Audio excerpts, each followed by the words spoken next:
Hello friends, this is Vidyut Vishwas and welcome to my channel Hidden Gem of Stock Market by Vidyut Vishwas. Friends, जैसे मैंने कुछ दिन पहले आप लोगों को मैंने बताया, एक मैंने नया सीरीज चालू किया जो है बाहुबली सीरीज। इसमें क्या है, बाहुबली सीरीज का मतलब ये है, जैसे बहुत सारे स्टॉक रहता है, बहुत छोटा सा मार्केट का मतलब माइक्रो कैप है जो बहुत ही अननोन है, लेकिन इन फ्यूचर में मल्टी बैगर्स बन सकता है। ऑब्वियसली कोई गारंटेड नहीं है। तो ये सब में मैंने वो भी बताया था, बाहुबली का पर्पस ये है। इसमें मैं जो करता हूँ जनरली, एकदम मतलब छोटा सा एक अमाउंट, जो अमाउंट मेरा चला जाएगा, जीरो हो जाएगा तो मेरा कोई प्रॉब्लम नहीं है। वो अमाउंट लगा के रखना है और 3-4 साल उसको भूल जाना है। तो उसमें क्या है, हम लोग 10 टाइम्स 20 टाइम्स रिटर्न मिल सकता है हम लोगों को। तो इसमें मैं कैसे ढूंढ के निकालता हूँ, एक तो चार्ट के हिसाब से मैं ढूंढ के निकालता हूँ। चार्ट पैटर्न हम लोगों को बताता है कि एक ऐसा टेरिटरी में जा रहा है जो मल्टीवेगर्स बन सकते हैं। जैसे आप लोगों को, जो लोग मेरे को पुराना फॉलोअप कर रहे हैं, आप लोगों को पता है चांदला को मैंने 40-50 रुपया का लेवल पे बाहुबली बोला था जी, ये इस तरह का मतलब स्टॉक बन सकता है। तो अभी तो आप लोगों को सबको पता है 2000 रुपीज के ऊपर है 3-4 साल में, मतलब 50 टाइम रिटर्न से। अदानी जो ट्रांसमिशन है, मैं जिस टाइम पे मैंने उसको स्पॉट किया था 40-50 का लेवल पे, तब तो मैं सब लोग बोला था इसको तो अवॉइड ही करो। तो अभी 2000 रुपीज के ऊपर है। और भी बहुत सारे है। पॉलीप्लेक्स 200 का लेवल पे मैंने बाहुबली डिक्लेयर किया था, अभी 2000 के आसपास है। तो ऐसा है, मतलब अब तो मतलब उतना क्या कहते हैं, 10 टाइम्स मतलब 50 टाइम्स ऐसा मत पकड़ के चलो। 5 टाइम्स भी होगा 3-4 साल में। 5 टाइम्स मतलब आपको फिक्स डिपोजिट में कितना, 10 साल में भी नहीं होता है ये डबल। तो 3-4 साल में अगर 5 टाइम्स ही मिलता है, बहुत ज्यादा है। लेकिन उसमें क्या होगा, बहुत सारे जीरो भी हो सकता है। मैंने धीरे धीरे बहुत सारे दूंगा एक एक करके। तो इसमें क्या है, पूरा जैसे आप लोग अगर 2000 रुपया चला जाएगा तो कोई प्रॉब्लम नहीं, तो 2000 रुपया लगा के 3-4 साल भूल जाना है। और दूसरी बात फ्रेंड्स, ये सब ये सीरीज चालू करने के पहले एक चीज बताया, तो मैं कोई सेबी रजिस्टर्ड एनालिस्ट नहीं हूँ। और मेरे को रिकमेंडेशन देने का कोई अथॉरिटी नहीं है। तो मैंने जो ये सीरीज शेयर कर रहा हूँ, आप लोग देखो, इससे सीखो। और आप लोग मेरा ये गारंटी, आप लोग अगर मेरा 4-5 बाहुबली का सीरीज देख लिया तो उसके बाद खुद भी ढूंढ के निकल सकते हो जो कौन सा पैटर्न बनने से ऐसा बाहुबली जैसे बन सकता है। तो ऐसा मतलब आज जैसे एक स्टॉक मैंने आप लोगों के साथ शेयर कर रहा हूँ, वो है बसंत एग्रोटेक। और उसका प्राइस है 12 रुपीज का प्राइस है अभी। इस दिन का क्लोजिंग कितना है, 12.83। तो इसमें मेरे को मतलब क्यों लग रहा है, पहले तो मैं चार्ट पैटर्न के हिसाब से जाऊंगा। देखो फ्रेंड्स, इस जगह पे एक 2000, आप अगर देखोगे 1996 से लेके ये 2004 तक, मतलब 8 साल तक ये कंसोलिडेट किया था। और उसके बाद इधर से जब निकला, तो उसके बाद 4 से इधर 8 तक, 4 साल में आपको 12, तो मतलब ऑलमोस्ट इधर 1.2 से 10 टाइम्स रिटर्न दिया था 4 साल में। तो मैंने यही बोल रहा हूँ, फिर से ऐसा एक तरह का पैटर्न इसमें बन रहा है। तो देखो, अगर ये देखोगे 2008 से लेके अभी तक का जो पैटर्न है, ये हाईएस्ट पॉइंट था। बार बार इस पॉइंट पे आया, लेकिन इधर से वो बैक गया। और इस जगह पे कोई क्लोजिंग इसके ऊपर नहीं है, तो मैं देखूंगा थोड़ा सा नीचे ले लेता हूँ। ओनली इतना सालों में ओनली एक क्लोजिंग इसके ऊपर है, बाकी देखो बार बार इस लेवल को टच करके वापस गया। तो अभी क्या होता है, एक सप्लाई जोन बन गया था 2007 से लेके 2021 तक। तो मतलब 14 साल का एक ये सप्लाई जोन ये तोड़ा नहीं था, और ये 9 से 12 रुपया तक। अभी ऐसे जो सप्लाई जोन बनता है ना, ये जब तोड़ता है बड़ा लॉन्ग ग्रीन कैंडल के साथ और ह्यूज वॉल्यूम के साथ, तो मतलब बहुत ज्यादा लोगों, बहुत ज्यादा इन्वेस्टर कन्विंस है। तो इसलिए, और दूसरी बात है, ब्रेकआउट सिर्फ नहीं है, ब्रेकआउट सस्टेन करना चाहिए। देखो, अगर ब्रेकआउट सस्टेन नहीं करता तो ये सप्लाई जोन का नीचे आ जाता था। देखो, ये सप्लाई जोन के ऊपर ये सपोर्ट ले रहा है। तो मतलब ये जो ब्रेकआउट दिया 14-15 साल इस लेवल के, मतलब निकला। तो मतलब इसके बाद ये है, इसमें बहुत जल्दी मतलब इसमें बहुत कुछ ना कुछ तो फंडामेंटल चेंजेस आने वाला है, जो मतलब क्या कहते हैं इन्फॉर्म्ड इन्वेस्टर है, उन लोगों को पता है, वो लोग हेवी अमाउंट में इन्वेस्ट भी किया और जो इस लेवल को ऊपर लेकर गया और इसका वॉल्यूम भी कुछ इंडिकेट कर रहा है। देखो उस टाइम में 18 का ऊपर चला गया था, जो हाई दिया था, आप अगर देखोगे 18.5, उधर से ऑलमोस्ट 50%, मतलब 33-40% की भी करेक्शन हुआ था। तो ये अपॉर्चुनिटी रिटेस्ट कर रहे ब्रेकआउट को, इसके बाद ये और हाथ में शायद नहीं भी आ सकते। आप पर देखोगे जो इस जगह पे एक डाउन ट्रेंड था, जो 18 का लेवल से अगर मैं देखूंगा, मैं इसको 18 का लेवल से लेके इसको टच करके और इसको टच करके एक वो करूंगा तो एक डाउन ट्रेंड कंप्लीट हुआ इस जगह पे, और उसके बाद एक कंसोलिडेशन चल रहा था। देखो इस जगह से इसको भी फिर से तोड़ा नीचे, फिर से लोअर लो दिया, इस जगह पे एक लोअर हाई दिया। देखो ये लोअर हाई को इसने तोड़ा। ये लोअर हाई को जो भी कुछ, जब कोई भी स्टॉक नीचे जाता है वो क्या होता है, कॉन्टिन्यूसली मैं इस जगह पे ड्रॉ करके कॉन्टिन्यूसली लोअर लो, लोअर हाई, लोअर लो, लोअर हाई देता है। जब भी ये कोई इस हाई को क्रॉस करता है तो मतलब क्या है, ये कहाँ पर भी हाई देगा, ये हाई तो हायर हाई होगा। तो इस जगह पे भी इंडिकेट कर रहे हैं, देखो ये जो लोअर लो था उसको क्रॉस करके एक हायर हाई दिया कंपैरेटिवली दिस वन। तो इस जगह से फिर से दो ग्रीन कैंडल दिया, तो ये जो हाई के ऊपर सपोर्ट ले रहे हैं लास्ट हाई के ऊपर। तो ये दिख रहा है जो वो जो मल्टी ईयर ब्रेकआउट दिया था उसके बाद वो ब्रेकआउट सस्टेन कर रहे हैं। इसका एक डाउन ट्रेंड आया था, वो डाउन ट्रेंड भी खत्म होके एक हायर हाई दे रहे हैं, तो ये ऊपर जाने का एक इंडिकेशन दिखा रहे हैं आपको, जो बहुत ही अच्छा साइन है। तो चलो अभी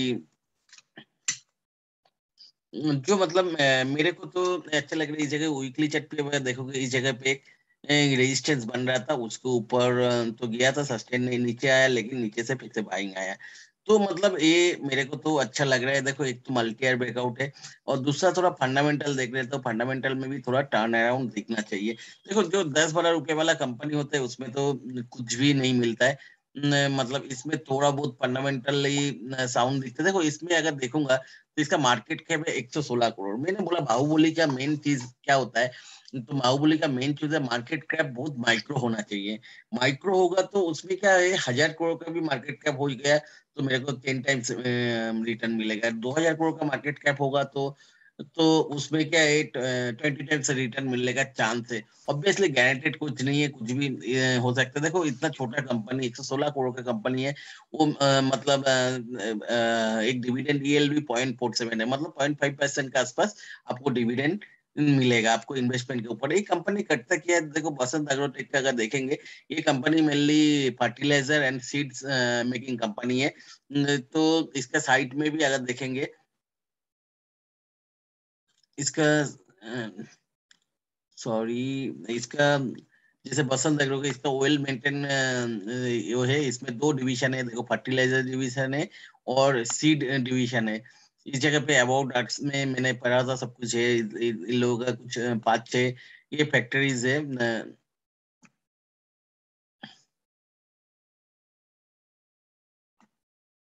देखो इनका क्या है, ये फर्टिलाइजर डिवीजन है, तो ये 5 फर्टिलाइजर डिवीजन है और 3 सीड का डिवीजन है, और पावर जनरेशन के भी थोड़ा 3 मेगावाट का पावर जनरेशन, जो कैप्टिव पावर जनरेशन है खुद का, उसके लिए होता है।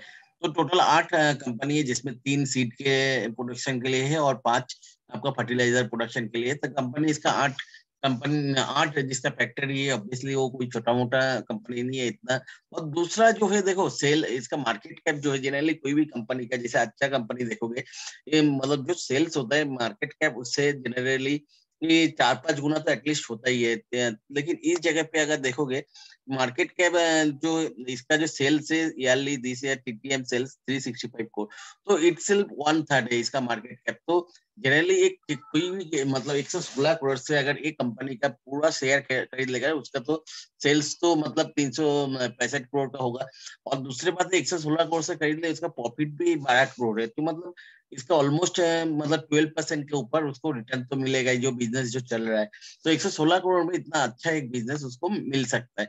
और दूसरा जो है, देखो और एक चीज मेरे को जो दिख रहा है, देखो अगर सेल्स देखेंगे या क्वार्टरली सेल्स, देखो अब मैं जून के साथ कंपेयर नहीं करूंगा, क्योंकि ये फर्टिलाइजर और केमिकल का बिजनेस जो होता है जून क्वार्टर हमेशा अच्छा जाता है, क्योंकि उसमें क्या है, लेकिन जून क्वार्टर को भी मैंने कंपेयर करूंगा लास्ट ईयर जून और उसके पहले, चलो लास्ट ईयर जून में तभी तो कोविड का इफेक्ट था, लेकिन फर्टिलाइजर फार्मिंग तो कहाँ पर भी बंद नहीं था, लेकिन उसके पहले वाला जून देखेंगे, देखो 106 करोड़, उसके सामने इस जून में ऑलमोस्ट 50% का आसपास, 40-50% के आसपास सेल्स मतलब हाइक हुआ। लास्ट ईयर भी एक हाइक था। अगर सितंबर में भी देखेंगे, इस ईयर सितंबर में देखो, लास्ट ईयर सितंबर में 67 करोड़ का, उसके पहले बार सितंबर में 62 करोड़ का, तो अगर इधर से इधर तक देखेंगे ऑलमोस्ट 20% का एक ग्रोथ दिख रहा है। तो अभी देखो जो मैं ईयर ऑन ईयर बेसिस पे अगर देखेंगे, क्योंकि फर्टिलाइजर केमिकल कंपनी के ईयर ऑन ईयर 2012 से लेके ये 2000 लगभग 20 तक ऑलमोस्ट 272 300 के बीच में ये घूमते रहा। कभी 316 हुआ, 17 हुआ, थोड़ा सा 301 हुआ, लेकिन इस जगह पे 2021 ये भले ही ये कोविड का ईयर है, लेकिन तब भी इस रेंज से निकलने का एक वो दिख रहा है। और अभी देखो इस ईयर में ये एकदम से वो रेंज से निकल के 350 करोड़ का ऊपर भी हो गया, 365 करोड़। तो ये 300 का एवरेज से अगर मैं देखूंगा, इस जगह पे 20% से भी ऊपर एक ग्रोथ दिख रहा है। तो ऑब्वियसली, और प्रॉफिट भी देखो, जो 2014 में ये जो सबसे बेस्ट किया था, लेकिन उसके बाद कभी इस लेवल का प्रॉफिट आया नहीं, 10 करोड़ के ऊपर, अभी 12 करोड़ का। तो सब मिला के एक थोड़ा सा टर्न अराउंड टाइप का तो दिख रहा है इस जगह पे।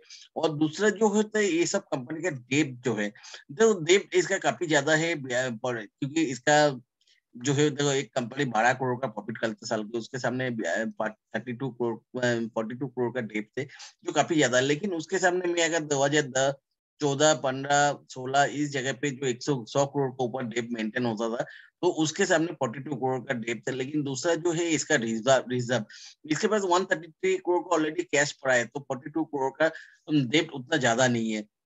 दूसरा अगर देखेंगे, प्रोमोटर होल्डिंग जो है इस जगह पे, अगर मैं चलो 2018 से अगर देखूंगा, इधर से थोड़ा सा तो इंक्रीज है, लेकिन बीच में क्या है, तो ये लोगों का क्या होता है, देखो ये ट्रेडिंग चलते रहता था प्रोमोटर का, एक बार 1% से ज्यादा कम कर दिया, नेक्स्ट क्वार्टर में फिर से वही जगह पे लेकर जाता था, तो मतलब हाई पे बेचता था और ऊपर लो पे फिर से खरीद लेता था, वही चलते रहा। तो अभी भी वही है, देखो 2020 में जो किया था, तो इस जगह पे मतलब इस जगह पे अचानक से डिप कर, लेकिन लास्ट 3 क्वार्टर से ये कंटिन्यूअस खरीद रहा है, जो इस जगह पे मेरे को कभी नहीं वैसा देखा। नहीं नहीं, इस जगह पे भी थोड़ा सा तो है। देखो इस जगह पे मतलब सेल किया था, उसके बाद इस जगह इधर खरीदा, इधर खरीदा, इधर खरीदा, इधर खरीदा, इधर खरीदा, इधर भी खरीदा, उधर फिर से अचानक से ड्रॉप, फिर से 3 क्वार्टर से वो खरीद रहा है।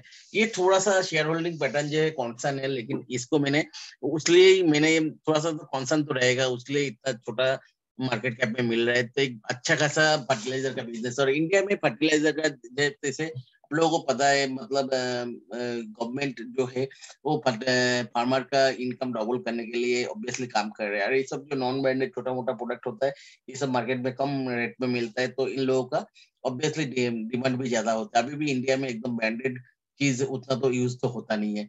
नहीं तो मतलब उसके हिसाब से, और दूसरा जो चार्ट पैटर्न है वो मेरे को बहुत ही अच्छा लग रहा है, क्योंकि चार्ट पैटर्न में 14-15 साल का एक कंसोलिडेशन के बाद उस जगह से निकला, और थोड़ा सेल्स भी जो है वो दिख रहा है, थोड़ा आउट ऑफ द बॉक्स जा रहा है, जो 10 साल का कंसोलिडेशन है उसके ऊपर सेल्स निकल रहा है।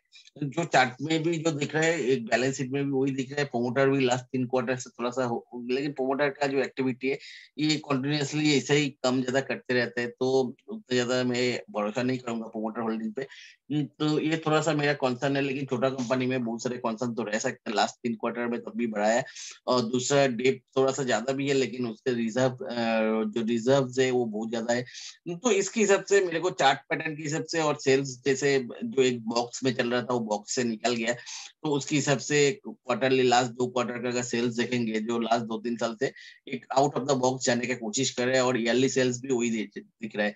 तो एक उस जगह पे भी पीक है, और जो इस जगह पे अगर देखेंगे एब्सोल्युटली 9 का पी में मतलब ट्रेड कर रहा है, जिस जगह पे मतलब जो फैक्ट है 19 का पी में ऑब्वियसली अच्छा अच्छा है, बहुत सारे कंपनी इस जगह पे इस सेक्टर का रीरेटिंग तो बाकी है, क्योंकि फार्मर का इकोनॉमिक कंडीशन अगर अच्छा होगा ये सेक्टर ऑब्वियसली रीरेटिंग होगा। तो ये सेक्टर अभी काफी लोअर पी में मिल रहा है, 10 के नीचे पी, तो ठीक है, अच्छा है। मतलब फंडामेंटल में इसको कोस्ट नहीं बोल सकता। दूसरा जो 10 रुपया वाला कंपनीज होता है, जो मतलब एकदम ही ओस्ट आपको बैलेंस बैंक का जैसे सिचुएशन दिखेगा, मतलब उसका बैलेंस शीट पोस्ट होगा, सेल्स कंटिन्यूअसली डिक्रीज होता है, इस तरह का मिलता है। लेकिन इस जगह पे मेरे को ये बैलेंस शीट एकदम क्लियर कट दिख रहा है। और प्रोमोटर की भी होल्डिंग 50% के ऊपर है, आज का डिविडेंड देते हैं। तो और मार्केट का बहुत कम में मिल रहा है, तो इसमें पोटेंशियल है जाने का, मतलब ऊपर जाने का। तो एक स्टॉक को मैंने मेरा एज ए बाहुबली 2 में डिक्लेयर कर रहा हूँ। और फ्रेंड्स फिर से मतलब कंप्लीट करने के पहले एक चीज आप लोगों को बता देता हूँ, मैं कोई सेबी रजिस्टर्ड एनालिस्ट नहीं हूँ। और आप लोग मेरे को फॉलो करना चाहते हो तो नीचे डिस्क्रिप्शन बॉक्स में मेरा टेलीग्राम ग्रुप का लिंक दिया हुआ है, आप लोग उसको ज्वाइन कर सकते हो। चलो फ्रेंड्स, अभी के लिए इतना ही। Bye bye, good night.